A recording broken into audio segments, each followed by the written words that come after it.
নমস্কার, একটু ভাবুন চ্যানেলে স্বাগত। কালকেই আমি ওই নতুন চ্যানেলটি সম্পর্কে একটু বলেছি যে আগে যেহেতু ভাবো ভাবাও যে চ্যানেলটি ছিল সেটি বন্ধ হয়ে যাওয়ার ফলে আবার এই চ্যানেলটি খুলতে হয়েছে। কিন্তু আজকেই এই ভিডিওটা যে করছি এটা ঠিক করার কথা ছিল না বা ভাবিনি। তার কারণ হচ্ছে গতকাল যে ঘটনাটি ঘটেছে, যেটা নিয়ে আলোচনা ব্যাপকভাবে হচ্ছে বিভিন্ন মাধ্যমে, সেই প্রসঙ্গেই কিছু বলার জন্যই ভিডিওটি করা। মেসি, হয়তো অনেকেই বুঝতে পেরেছেন বিষয়টা হচ্ছে মেসি। তো মেসিকে কালকে অনেকে মিস করার ফলে এক নাকি প্রলয় কাণ্ড ঘটেছে। তো আমি অবশ্য জানতাম না যে মেসি আবার আসছে। কিছু মনে করবেন না, অনেকে তো ভাবছেন এটা আবার কী ধরনের কথা। কারণ হ্যাঁ, আমি ওই খেলা সম্পর্কে আমার জ্ঞান খুবই কম, এবং আমি ওই খেলোয়াড় যারা ওই খেলেন তাদের খুব একটা আমি বুঝতে পারি না, তাদেরকে আমি চিনিও না খুব একটা। কিন্তু কালকের ঘটনাটা ঘটার ফলে আমার সেই প্রসঙ্গে কিছু বলার জন্যেই এই ভিডিওটি করা। তো কালকে কিছু মানুষ মেসিকে মিস করেছেন, অর্থাৎ নাকি মেসিকে কি দেখতে পাননি, যেটুকু জানলাম বা বুঝলাম মানে খবর টবর পড়ে।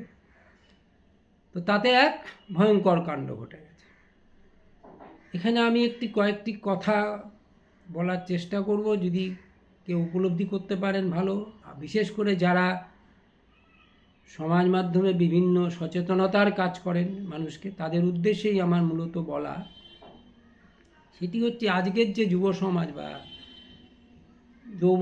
যুবক যে শক্তি, যারা বলা হয় যে দেশের ভবিষ্যৎ বা সমাজের ভবিষ্যৎ, তো তারা কালকে যে ঘটনাটা যে কারণে ঘটালো, তারা কি একবার সত্যি ভেবে দেখেছে যে মেসিকে মিস করলে জীবন বৃথা, নাকি এই মেসিকে মিস করা নিয়ে যে প্রলয়কাণ্ড ঘটে গেল তারা খুবই উদ্বিগ্ন, তারা খুবই মর্মাহত? ভালো কথা, তাদের সেই ক্ষোভের প্রকাশ ঘটেছে, এটা অস্বাভাবিক নয়। কিন্তু মেসিকে মিস করা ছাড়াও এরপরেও যে আরও অনেক গুরুত্বপূর্ণ জিনিস তারা জীবন থেকে যে মিস করছেন, সেটা কি একবারও ভেবে দেখেছে এই যুব সমাজ? এই কথাটা আজকে খুব জরুরি। এইটা নিয়ে অনেক দল এবার রঙের খেলা শুরু হলো। রাজনীতি মানে আমি রাজনীতি শব্দটা তো ব্যবহার করি না, কারণ মহৎ অর্থ দলবাজি। যে যার দলের স্বার্থে কথা, কে কাকে দোষ দেবে, কার জন্যে হয়েছে, চলবে, অনন্ত চলতেই থাকে আমাদের। কিন্তু সত্যিকারের আমি যে কথাটা বলতে চাইছি, যুব সমাজের প্রতি আবেদন করে, বা যারা ওই সমাজের বিভিন্ন বিষয় নিয়ে ভাবেন, গভীরভাবে চিন্তা করেন, তাদের উদ্দেশ্য বলছি। তারা হয়তো নিশ্চয়ই ভেবেছেন, অবশ্যই ভেবেছেন, যারা চিন্তাশীল মানুষ। প্রকৃতপক্ষে আজকে যুব সমাজ সত্যিকারের কী মিস করছে? আজকে সাধারণ কোনো যুবক, সে লেখাপড়া শিখে যেখানে চাকরির বাজারে যাচ্ছে, হন্য হয়ে ঘুরে বেড়াচ্ছে। এই রাজ্যে নেই, অন্য রাজ্যেও ভালো মতো সেখানে পাচ্ছে না, অত পেলেও সেখানে এত জীবন জীবিকার মান, এত খরচ সামলাতে পারছে না। আজকে সমস্ত দেশের অনেক অঞ্চলে এখনও তারা ঠিকমতো পানীয় জল পান না। একটা চিকিৎসা, একটু কোনো ভালো ডাক্তার ঠিকমতো দেখাতে গেলে সেখানে ভালো ডাক্তার দেখানোর কোনো সুযোগ নেই। সরকারি হসপিটালে এত ভিড়, যেখানে সকালে গেলে সে ডাক্তার দেখে ফিরতে সারা দিনটাই চলে যায়। আজকে সমস্ত সামগ্রিক পরিস্থিতি, এক জায়গায় কিছু অঞ্চলে গঙ্গার ভাঙন শুরু হয়েছে, সেখানে মানুষ বিপর্যস্ত, তাদের ঘর বাড়ি বিপন্ন, জীবন জীবিকা বিপন্ন।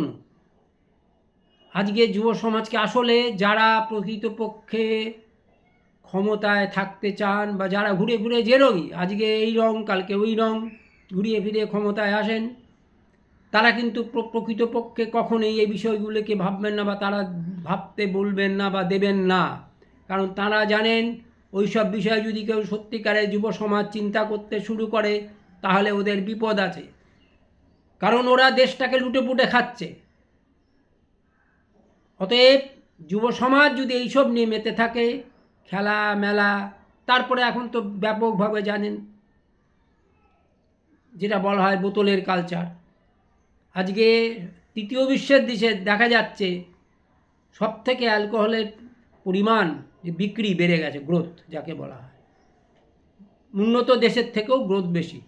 দেখ, সেগুলো আমি ওই প্রসঙ্গে আর বেশি যাচ্ছি না, কিন্তু মূল বিষয় যেটা বলতে চাইছি যে আজকে যুব সমাজকে যদি এখান থেকে, এই চিন্তা থেকে যদি বের না করা যায়, তাহলে আগামী সমাজের ভবিষ্যৎ কিন্তু অন্ধকার। আমি তাদের কাছে বিশেষ করে আবেদন করব, যারা দায়িত্বশীল মানুষ সমাজের, যারা চিন্তা করেন, আমি আবারও বলছি, বারবার বলছি, কারণ তাদের ওপরেই সমাজ সত্যিকারের ভবিষ্যৎ দেখতে পায়, তারাই সমাজকে প্রকৃত অন্ধকার থেকে আলোয় নিয়ে আসতে পারে। তাদেরকে বলছি, তারা একটু ভালো গভীরভাবে ভেবে যুব সমাজের প্রতি তাদের যে দায়িত্ব, তারা অন্তত তাদেরকে বোঝাবার চেষ্টা করুন, তাদের প্রচার করুন যে প্রকৃত তারা সত্যিকারে কি মিস করছে। মেসিকে মিস করাটা আসল, নাকি তাদের ভবিষ্যৎ, চাকরি, তাদের স্বাস্থ্য, তাদের শিক্ষা, কোনটা জরুরি? যাই হোক, আমি খুব সংক্ষেপে বলছি, কারণ আগেই বলেছি ভিডিওটি করার আজকে আমার কোনো কথা ছিল না, কিন্তু কালকের যে ঘটনা ঘটে গেছে সেটা দেখে আমার মনে হয়েছে এই কথাগুলি বা এই বার্তাগুলি অন্তত দেওয়া দরকার, তাই দিলাম। নমস্কার, আপনারা সুস্থ থাকবেন এবং সবাই যেন ভালো থাকে।